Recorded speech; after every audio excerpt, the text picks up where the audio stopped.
میرا نام حمید ہے۔ ہمارا ایک چھوٹا سا گھر تھا جو ہم نے بہت مشکل سے بنایا تھا، لیکن آج اس گھر میں ہم رہ بھی نہیں سکتے۔ اس گھر میں جیسی چیزیں ہم نے جہاں رکھی تھی ویسے ہی چھوڑ کر ہم کو آدھی رات کو وہاں سے بھاگنا پڑا۔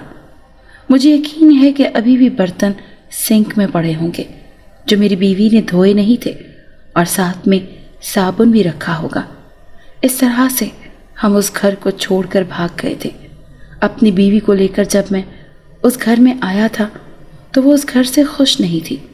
اس نے کہا تھا، آپ نے اپنا گھر بنایا لیکن بہت ہی چھوٹا۔ میں نے اسے کہا میں اتنا ہی کر سکتا تھا۔ اس نے بعد میں مجھے کچھ عجیب و غریب قسم کی باتیں بتانی شروع کی تو مجھے لگا وہ جھوٹ بول رہی ہے، کیونکہ وہ شروع دن سے ہی اس گھر میں رہنا نہیں چاہتی تھی اور اسے بڑا گھر چاہیے تھا۔ اس نے باتیں بھی ایسی کیں کہ انسان ان پر بھروسہ نہیں کر سکتا تھا۔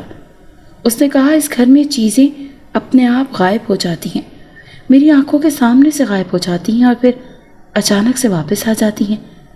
میں نے کہا ایسا ہو ہی نہیں سکتا، کسی کے کیے بنا کبھی بھی کچھ نہیں ہوتا۔ تمہارا دماغ چل گیا ہے، 3 بچوں کو پال رہی ہو، اسی لیے شاید پاگل ہو گئی ہو۔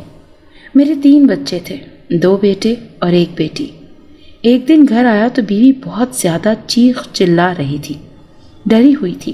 کہنے لگی اس گھر میں اس نے ایک عجیب سی چیز دیکھی ہے جو کھڑکی سے چھلانگ مار کر آیا اور میں نے کچن میں جو کوڑا رکھا ہوا تھا اس کو اپنے دونوں ہاتھوں سے کھانے لگا۔ نہ وہ انسان تھا اور نہ ہی کوئی جانور، انسان اور جانور کے بیچ کی کوئی چیز تھی، ایسے جیسے فلموں میں دکھاتے ہیں، جیسے کوئی ایلین ہوتا ہے۔ اس نے مجھے کچھ نہیں کہا، بس وہ کوڑا کھانے لگا، اور جب میں نے اس کی طرف دیکھا تو وہ کھڑکی سے چھلانگ مار کر بھاگ گیا۔ ایسا لگتا تھا کہ بند ہے، لیکن اس کے جسم پر بال نہیں تھے اور اس کی شکل بھی انسانوں جیسی تھی۔ بات تو آرام سے سن لی اور اس کے بعد کہا کہ تم نے کون سی فلم دیکھی ہے جو تم اس طرح کی باتیں کر رہی ہو؟ ایسا کیسے ہو سکتا ہے؟ وہ بار بار یہی کہتی تھی کہ میں اس گھر میں نہیں رہوں گی، اس گھر میں کوئی نہ کوئی گڑبڑ ہے۔ میں نے اس سے بہت لڑائی کی، بیوی سے کہا کہ تمہیں یہاں پر نہیں رہنا تو میں دوسرا گھر بنا دوں گا، لیکن 2-3 سال تو لگیں گے، تب تک جھوٹ تو مت بولا کرو تم۔ وہ کہتی تھی میں جھوٹ نہیں بول رہی ہوں، میں سچ کہہ رہی ہوں، لیکن میں اس کی بات کا یقین ہی نہیں کرتا تھا۔ ایک دن ایسا ہوا کہ میں اپنے دونوں بچوں کے ساتھ بیڈ پر لیٹا ہوا تھا۔ ہمارے کمرے کے اندر سے ہی باقی کمروں کا دروازہ جاتا تھا، یعنی ایک طرف سے کمرے کے اندر آنے کا دروازہ تھا اور اس سے دوسرے کمرے کے اندر جانے کا دروازہ تھا۔ اچانک سے کچھ ایسا ہوا کہ میں حیران رہ گیا۔ میں نے دیکھا کہ میرے کمرے کے اندر ایک مرد جس نے عربی چوغا پہن رکھا تھا، اس کے ساتھ ایک عورت جو لمبے برقعے میں تھی، اور ساتھ 2 بچے ایک طرف سے داخل ہوئے اور دوسری طرف سے نکل گئے۔ میری آنکھوں کے سامنے یہ سب کچھ ہوا۔ انہوں نے ہمیں دیکھا تک نہیں، لیکن میں حیران رہ گیا کیونکہ گھر میں صرف میں ہی تھا۔ میری بیوی میرے بڑے بیٹے کے ساتھ بازار گئی ہوئی تھی، میری چھوٹی بیٹی اور بیٹا میرے ساتھ سو رہے تھے۔ تو شکر ہے کہ بچوں نے یہ منظر نہیں دیکھا، لیکن میں نے دیکھ لیا۔ اس دن کے بعد سے مجھے یقین ہو گیا کہ میری بیوی سچ بولتی تھی۔ پھر اس گھر کے بارے میں پتہ کر آیا تو پتہ چلا کہ اس گھر میں ہم سے پہلے ایک میاں بیوی رہتے تھے، یہاں پر کالے جادو کرتے تھے، اور ایک دن ان کی لاش گھر سے ملی، یعنی کہ یہ گھر جس جگہ پر بنا ہوا تھا وہاں پر کالے جادو ہوتے تھے۔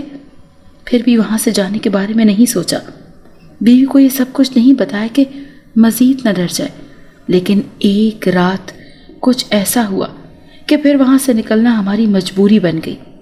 ایک رات کو میری بیوی پانی کے لیے اٹھی تو اس نے کہا کہ بچے کہاں ہیں؟ بچے کہیں نہیں مل رہے تھے، پورے گھر میں کہیں بھی نہیں تھے، دروازہ بھی بند تھا۔ میں نے اپنی بیوی کو سب کچھ بتا دیا کہ اس دن ایسا ہوا تھا۔ وہ چیخنے لگی، اس نے کہا کہ تم نے مجھے نہیں بتایا، ہمارے بچوں کو کوئی چیز اٹھا کر لے گئی ہے۔ 1 گھنٹے کے بعد ہم یہ دیکھ کر حیران رہ گئے کہ بچے بستر پر سو رہے تھے۔ بس پھر ہم لوگوں نے اپنے بچوں کو بستر سے اٹھایا اور ہم لوگ وہاں سے واپس آ گئے۔ دوبارہ اس گھر میں جانے کی ہمت ہی نہیں ہوئی۔ یہاں تک کہ اپنا سامان اٹھانے کے لیے بھی واپس نہیں گئے۔ وہ گھر ابھی بھی وہیں پر کھڑا ہے۔ کچھ لوگ کہتے ہیں کہ اس گھر سے کوئی ایسا راستہ کھل گیا ہے جہاں سے چیزیں آر پار ہوتی ہیں۔